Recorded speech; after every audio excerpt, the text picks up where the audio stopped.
Aprender pelos sentidos foi o tema que ficou aqui se debatendo, pedindo para virar palavra. Porque se deixar conduzir pelos sentidos, sem a influência da cultura estabelecida, ou seja, se guiar pelos sentidos e não ficar querendo se guiar pela mente no primeiro momento, dá uma baita insegurança quando a gente fala do aprendizado pela experiência, que envolve todos os sentidos, na verdade. Ou ainda, esse é um ótimo subtítulo que me deu meu amigo sábio Z, Como Desbravar um Território Desconhecido Sem Mapas. Começa assim. Eu acordei com o barulho da chuva e com o pessoa me dizendo que não acreditava em Deus. Como eu conheço a deixa, mandei um por quê? Porque nunca ouvi. Se Deus quisesse que eu acreditasse nele, sem dúvida viria falar comigo. Batia aqui na porta, entrava e diria: Aqui estou. Acho gracioso o argumento. E replico que Deus não fala com a gente, é a gente que fala com Deus. E para falar com Deus, você pode, por exemplo, buscar um lugar silencioso, acender um incenso, tirar os sapatos e a gravata, afrouxar os nós que nos prendem aos desejos e aos medos e alegrar o coração, mesmo tendo comido o pão que o diabo amassou. Ora, pois, deixe Gil fora disso e saiba que é nesse Deus que dizem estar sentado lá no céu, afastado das gentes, só ouvindo súplicas e churumelas dos pecadores aqui de baixo, que eu não acredito.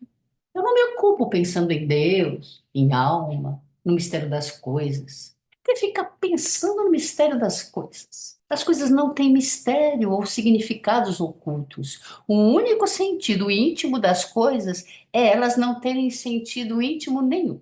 Repara nas árvores. Brotam sementes, o broto cresce e se estica, buscando sol, formando galhos e ramos. Quando chega a hora certa, nascem os frutos que trazem sementes em seu interior. Elas não sabem para que vivem, não sabem que não sabem. A natureza tem estações e sabe a hora de agir. O mundo é para ser sentido, não para ser pensado. Pensar é estar doente dos olhos. Meu olhar é nítido como um girassol, girando para a esquerda, girando para a direita. É isso, pensar menos, sentir mais. Aí me levanto, satisfeita e matutando onde é que eu deixei aquele pedaço de chocolate que sobrou da Páscoa. Lembrei que durante a pandemia, sem muito pensar, pois não cabia pensar e nem contar os dias daquele tempo, passava horas no terraço, vendo as formigas para lá e para cá carregando folhas. E na verdade foi parando de tentar entender que eu aprendi a cheirar. E antes que vocês me entendam mal, deixa eu explicar o contexto desta frase. Perfumista é a minha profissão primeira. E ter um olfato afiado e sensível é imprescindível. É meio que a condição para ser um perfumista ou para trabalhar com fragrâncias. Tudo começou ao acaso, como geralmente as coisas mais legais da vida acontecem, e por necessidade. Cheguei para trabalhar como assistente dos perfumistas, minha função pesar os ensaios que eles faziam, combinando ingredientes cheirosos em quantidades exatas. No meu primeiro dia nesse laboratório, onde havia mais de 1.000 frascos verdes dispostos nas prateleiras, a perfumista me deu uma dica que viria a definir o meu futuro anos depois.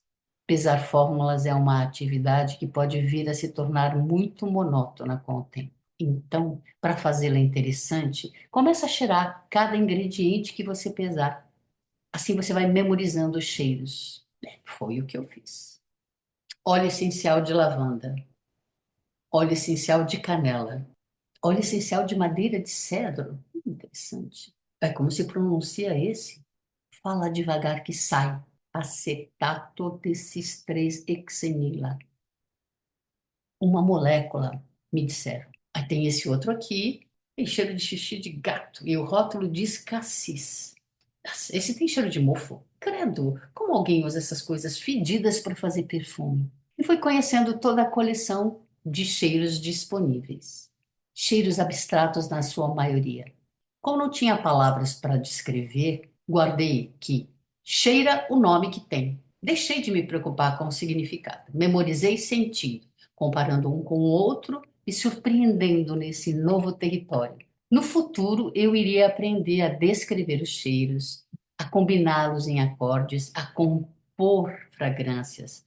Mas naquela época eu não sabia disso e nem pensava nisso. Eu achava tudo tão complicado. Eu basicamente cheirava. Passou-se o tempo e um dia resolvi que queria aprender a desenhar. E apesar de ter os olhos bem abertos, foi na escola de desenho que eu aprendi a ver. Primeira aula, papel e lápis na mesa e o convite para desenhar um rosto de memória. Não se preocupe em ser artístico. Simplesmente desenhe um rosto de memória. Risca, rabisca, risca, feito. O professor artista então nos mostra um busto, uma escultura de cabeça em tamanho natural e realista. Reparem no tamanho do nariz. Reparem no tamanho da orelha. Ela começa na linha dos olhos e vai até a linha da boca. A orelha é grande, maior do que você pensa que é. Agora olhem o desenho que vocês fizeram. Percebe que a gente tende a desenhar o que a gente pensa que vê e não o que está à nossa frente? Agora vocês vão desenhar esse rosto aqui da escultura. Não julguem. Olhem, vejam, desenhem. Simples assim. Anos depois, decido que quero aprender a falar francês e vou ter aula com uma professora nativa. Aprender a falar francês? Perguntou. Oui, repetiu o coro dos animadinhos da classe. Muito bem, très bien. Não usaremos nem livros e nem cadernos. Não vamos ler nada e não vamos escrever nada no início deste curso. Pânico total. Qu'est-ce que se passe? Il est fou ou quoi? Ela explica que no francês tem muitas letras das palavras que se escreve, mas não se pronuncia. Por isso, para aprender a falar francês, primeiro é preciso aprender a escutar. Distribui então uma fita gravada para cada aluno, onde se ouve frases simples e diálogos pequenos, repetidos 3 vezes e entremeados por um pouquinho da música de Mozart. É para aprender melhor, ela disse. E o que que é isso?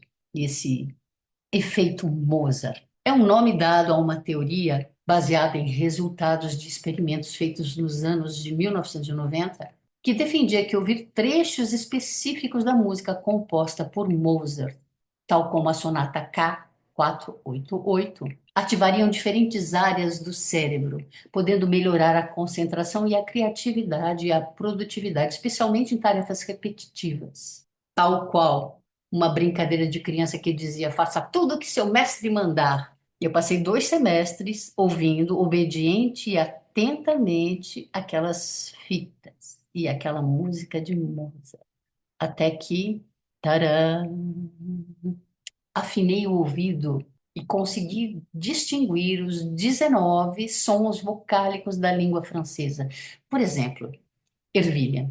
Em francês, a gente escreve ervilha com P-O-I-S, ou seja, pois, mas a gente pronuncia Poá, como o nome daquela cidade. Interessante, né? Então, e aprender pelos sentidos, ouvir, cheirar, degustar, tocar, primeiro sentir, depois buscar entender. Viajar sem mapas, como disse Z. O território não cabe nos mapas. O mapa simplifica, é impessoal, racional. O mapa não tem cheiro, o território é sensorial. E ele não se deixa domesticar. Lembrei do Waze, aquele que a gente usa para dirigir na cidade, a gente já não olha para lado nenhum, só fica ouvindo o Waze, vira direita, vira esquerda. Da inteligência artificial, que você busca, ela te traz um monte de informação e você usa sem criticar e sem buscar, sem se provocar. A gente acaba perdendo o nosso senso de direção, a nossa necessidade de pesquisar e de buscar coisas. Busca uma coisa, vai parar em outro lugar. A internet tem essas facilidades de levar a gente para lugares diferentes quando a gente procura informação. Ajuda a desbravar territórios desconhecidos. Essa semana que passou, dia 22 de abril, se comemora o Dia da Terra, do planeta Terra. Esse ano meio que passou desapercebido, porque veio depois da Páscoa e depois da morte do Papa Francisco, que foi no dia anterior, no dia 21. Essa data foi criada com o propósito de abrir discussões em todo o mundo sobre a importância da preservação dos recursos naturais do nosso planeta. O primeiro dia da Terra foi em 1970 e começou, acredite você, nos Estados Unidos, depois de um grande vazamento de óleo na Califórnia. Naquele dia, naquele 22 de abril, 20 milhões de pessoas se reuniram em todos os Estados Unidos, incluindo universidades, escolas, faculdades, para chamar a atenção da necessidade de cuidar da terra, de cuidar da poluição, de ficar atento aos recursos naturais, a tudo. Em 2009, a ONU reconhece esse dia como o Dia Mundial da Mãe Terra, reforçando a preocupação com a contaminação do ar, contaminação das águas, com a poluição, com o aquecimento do planeta, com o CO2, que ameaçam a vida e a existência da vida na Terra. A Terra é a nossa casa, a Terra é a nossa mãe. Não existe planeta B, não existe plano B. O que existe é esse lugar, essa natureza. E, gente, destruir a natureza é um pecado mortal, literalmente. Afina o sentido, sente a beleza desse mundo. Você vai perceber a presença do divino. Lembra que somos todos feitos de pó de estrelas? Todos pertencemos a esse universo. Todos somos feitos da mesma matéria. Meu nome é Mônica Rossetto, eu sou atriz, motriz e nariz, como eu já disse hoje, e esse é o podcast Escute o Cheiro. Obrigado por estar aqui. Fiquem bem e até a próxima. Muito obrigada pela atenção e pelos ouvidos e a escuta.